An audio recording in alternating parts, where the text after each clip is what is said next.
Почитувани гледачи, вие сте со регионалните вести на телевизија Киси Менада, а во нив ќе гледате.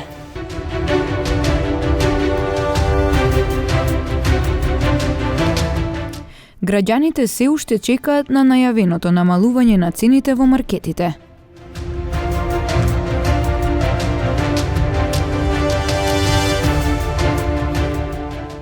Општинскиот инспекторат ја затвори пералната веднаш до основното училиште Братство Миѓени во Тетово.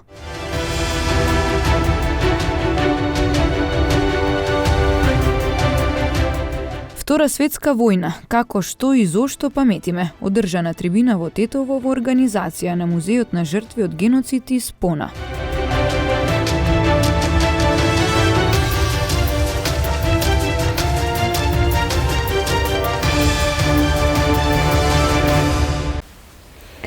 Се уште се чека на најавеното намалување на цените во маркетите. Граѓаните се жалат дека едва и врзуваат крај со крај во месецот. За ноември на едно семејство му биле потребни 840 евра, колку што изнесува минималната кошница што ја пресметува секој месец Сојузот на синдикатите на Македонија. Цените на производите во продавниците никако да се намалат, иако владата во неколку наврати најави дека од 1 декември ќе има намалување до 10%. Голем дел од компаниите од прехранбената индустрија сега користат субвенционирана струја, но цените на рафтовите се речиси исти. Граѓаните се жалат дека се е скапо, а платите и пензиите се мали. Намалување на цените не забележале никаде. Кои се динове скупатија? 12.000 пензија и ќе живим. А сметате ли дека цените се намалија како што Како не бев одучен исто? Не се намалени уопште. Викаа намалено на телевизија, а иди да купиш исто. Лажа. Не е тачно дека намалуваат цените. По исто светера, а вамо вика на телевизија намалено, а иди да купиш исто, иди да купиш исто. Крај се намалени. Нека дојде, нека види у пекариве колку е лебот. Што е друго, млекото каде? Нема ништо тука. Готово. Све младината отишла више. И ние, старите, ќе идеме еден дан. Готово. Платите све, се лаже, само пензиите ќе се накачува. Кај се накачени? Што се накачени? Ништо. Фактички 35 години имаш работен стаж, нема ни покачување, ни ништо. Не бе, ништа не се преметува, само причај они тамо, а кад идеш тамо све со исте. Од Министерството за економија велат дека има намалување кај дел од производителите, но се чека да се потрошат залихите произведени по старите цени на енергенси, а во наредниот период се очекува дополнително намалување кај другите производители. Инаку, според Сојузот на синдикати на Македонија, вредноста на минималната потрошувачка кошница за ноември изнесува 51.714 денари, што е за 16.821 денар повеќе во споредба со истиот месец минатата година. На едно 4-члено семејство просечно за основните потреби им биле потребни 19.518 денари за исхрана и пјалоци, 12.983 денари за домување, 2.986 денари за хигиена, 3.668 денари за превоз, 2.250 денари за облека и обувки, 1.067 денари за култура и 799 денари за одржување на здравје. Новинар на денешната пресконференција му даде леп и фискална сметка на премиерот Димитар Ковачевски, за да му покаже дека најавеното поевтинување од 10% на некои основни прехранбени артикли го нема. Ова е леп што го купив 10 минути пред да почне пресконференцијата и е исто колку што беше пред месец дена и пол. Можам ли да дам левот и фискалната да се потврдите вие дека 51 денар беше пред 3 недели, 51 денар пред 10 минути го купив пред пресконференцијата. Според мене тоа дали како вие го толкувате, јас не знам, но јас можам да ви кажам дека тоа што го кажувате дека се намалуваат цените на главните продукти, тоа стварно на терен не изгледа така. Тука некој лаже, а кој лаже? Дали бизнесмените, дали некој друг, тоа не знам, вие треба да ни одговорите за ова и толку имам прашање, извинете. Вие поставивте одлично прашање и ова е прашање кое што јас го имам адресирано неколку пати и се согласувам со вас. кај дел од прехранбените производи веќе има намалување и кај дел од производители, значи тоа го видовме и кај рафинираното масло, кое што 40 денари му намалено од највисоката цена која што беше, што е повеќе од 10%, и кај одредени производители на леп кои што ја намалија цената. Пак ќе има состанок сега министерот за економија со Стопанската комора и ќе видиме до каде е намалувањето на цените. Второ, државниот пазарен инспекторат треба агилно да ги спроведува своите инспекции, да ги прави сите потребни споредби на влезните фактури, на методологиите за формирањето на цената и така натаму, и да дојдеме финално до намалување на цените така како што е договорено со стопанските комори. Општинскиот инспекторат ја затвори пералната веднаш до основното училиште Братство Миѓени во Тетово. Градоначалникот Билјал Касами во објава на социјалните мрежи информираше дека конечно е решен долгогодишниот проблем со пералната за автомобили, лоцирана веднаш до основното училиште Братство Миѓени кај спортскиот центар во Тетово. Во објавата стои дека општинскиот инспекторат денеска ја затворил пералната, која не само што го узурпираше тротоарот, туку го попречуваше слободното движење на граѓаните и представуваше опасност за учениците. Затворањето на оваа автоперална доаѓа по бројните поплаки на граѓаните од околината и родителите на учениците од ова училиште, кои побараа од општината да интервенира и да создаде нормални услови за слободно движење на учениците.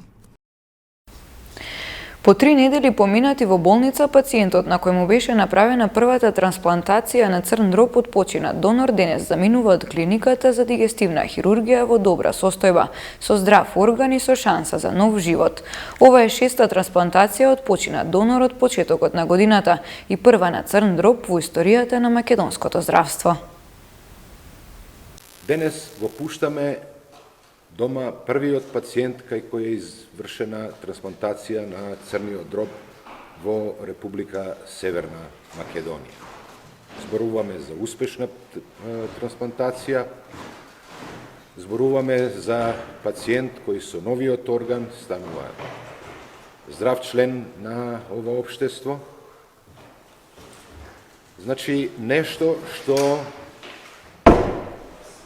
практично ја внесува оваа држава во група на држави кај што се прави трансплантација на црниот дроб, односно клиниката во група на клиники кај што се изведува оваа процедура.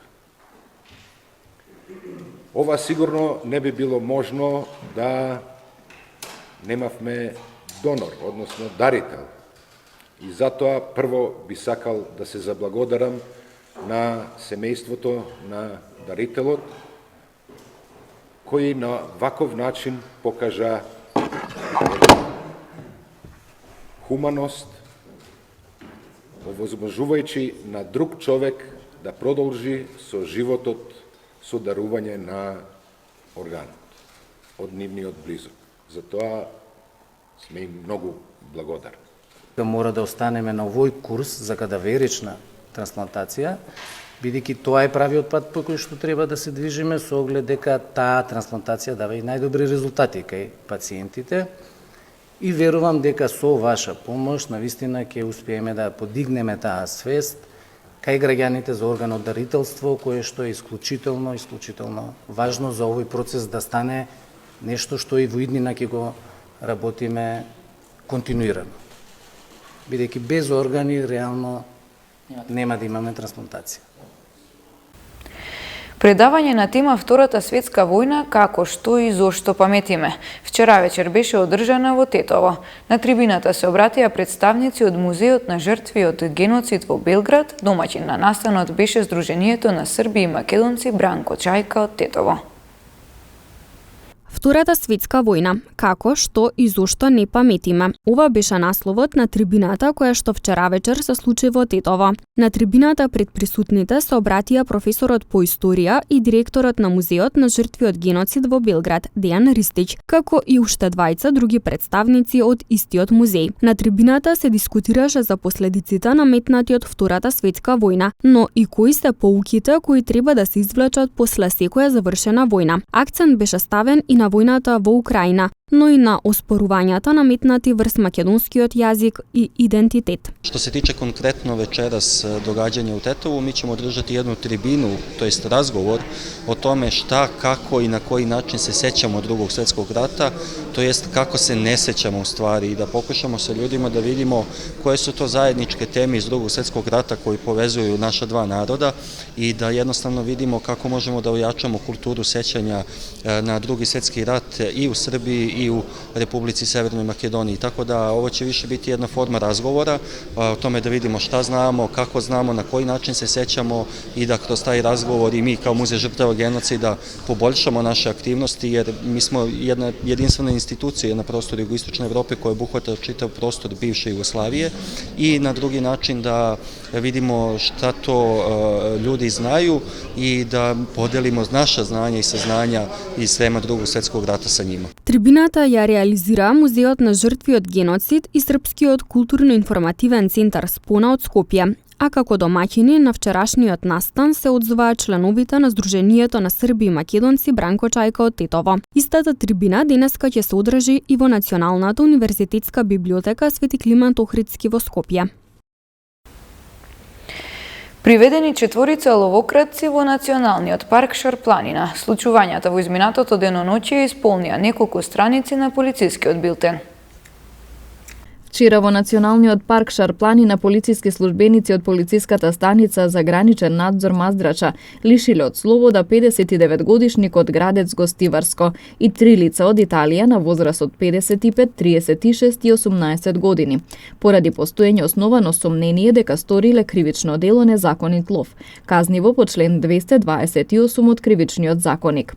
При извршен преглед, кај 55-годишникот била пронајдена ловечка пушка и 20 патрони муниција, а кај 36-годишникот била пронајдена ловечка пушка и 21 патрон муниција, за кои не поседувале документи. Лицата биле предадени на полициски службеници во полициската станица Гостивар за понатамошна постапка и по целосно документирање на случајот против нив ќе биде поднесена соодветна пријава. Вчера, поради поседување марихуана во 3 одделни случаи биле лишени од слобода 28 годишен тетовец, 25 годишен тетовец и малолетник од Тетова. По документирање на случаите ќе им биде изготвен соодветен поднесок. Вчера лишени од слобода се 3 лица од Тетовско Долно Палчиште и 2 жители на Тетовско селце Кеч, а кои биле пријавени од 24 годишникот Гостиварски Градец дека во куќа во селце Кеч него и неговата мајка физички ги нападнале. Според пријавеното во нападот тие користеле и дрвени предмети. Лицата се задржани во полициска станица Тетова за расчистување и документирање на случајот. Полициски службеници на СВР Тетово вчера во Тетово привеле 44 годишникот Тетовска Брвеница, кој се однесувал агресивно и ги навредувал додека вршеле службени дејствија. Се расчистува и документира случајот. Вчера во Гостивар лишена од слобода е 63 годишна гостиварка која претходно била пријавена од незиниот 64 годишен сопруг дека во семејниот дом физички го нападнала и со остар предмет го повредила. Се расчистува и документира случајот. Вчера во полициска станица Гостивар бил повикан 28 годишникот Гостиварски Добридол, кој бил пријавен од 38 годишник од истото село, дека во неговата работилница физички го нападнал. Се расчистува и документира случајот. Лишени од слобода вчера се 2 жители на Гостиварски Градец поради сомнение дека учествувале во противправно одземање на патничко моторно возило Лада Нива со гостиварски ознаки сопственост на жител од истото село. Возилото подоцна е пронајдено кај друго лице и вратено му е на сопственикот. По целосно документирање на случајот против нив ќе биде поднесена соодветна пријава. 31-годишникот Тетовско Боговиње вчера во СВР Тетово пријавил дека на локалниот пат во селото бил каснат од куче скетник. Вчера вечер во СВР Тетово пријавено дека настанал пожар во гостителски објект на улица Јордан Јордановски во Гостивар. Нема повредени лица, а пожарот бил изгаснат од екипа на територијалната противпожарна единица Гостивар. Извршен бил увид, информираат од СВР Тетово. Во вчерашните сообраќајни контроли откриени 7 технички неисправни возила за јавен превоз. Пајакот пак подигнал 27 погрешно паркирани возила. Полициски службеници на СВР Тетово вчера од 9 до 14 часот спровеле акцијска контрола на возила кои вршат јавен превоз на патници, автобуси, такси, комбиња и други возила. При контролата откриени и законски санкционирани се вкупно 7 технички неисправни возила, од кои 5 во Тетовско имале неисправни сопирачки, а 2 во Гостиварско неисправни уреди и неизвршен технички преглед. Технички неисправните веднаш се исклучени од сообраќај, а на сите им се изготвени соодветни поднесоци. Покрај ова санкционирани се 14 други видови сообраќајни прекршоци, 7 во Тетовско и 7 во Гостиварско. Вчера исто така во Тетово биле санкционирани и со пајак возилата биле подигнати вкупно 27 непрописно паркирани возила, најмногу во централното градско подрачје. 3 лица кои ги управувале возилата без положен возачки испит и 2 возачи почетници кои не се придржувале на предвидените ограничувања за оваа категорија учесници во сообраќајот.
Почитувани гледачи, тоа беше се за ова издание на регионалните вести. Ви благодариме на вниманието со кое не следевте. Пријатно!